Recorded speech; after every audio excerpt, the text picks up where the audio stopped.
ምን አይነት ተስፈኛ ቃል ነው! የእግዚአብሔር ኃይል ለማዳን ነው። የእግዚአብሔር ኃይል የተባለው ወንጌል ነው። ወንጌል ምንድነው? የምስራች። የቱ ነው የምስራች? ኢየሱስ ስለ ኃጢአተኞች ሞተ። ይሄ ነው የእግዚአብሔር ኃይል። እስቲ አሜን በሏ። የሆነ የተኛ ሰውዬ ከተኛበት ብድግ ማድረግ አይደለም የእግዚአብሔር ኃይል። የዘላለም ፍርድ ያለበትን ሰውዬ ወደ እግዚአብሔር መንግስት መቀላቀል ነው የእግዚአብሔር ኃይል።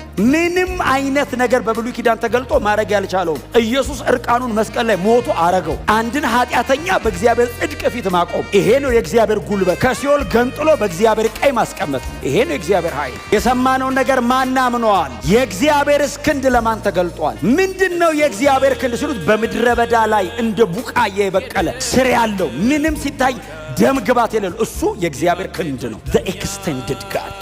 የቱ ነው የእግዚአብሔር ኃይል? የተሰቃየው ክርስቶስ ሂስቶሪካሊ መሬት ላይ ኢንካርኔት ያደረገው ጋድ። ይሄ ነው የእግዚአብሔር ኃይል። ይሄ ነው እግዚአብሔር ክብር።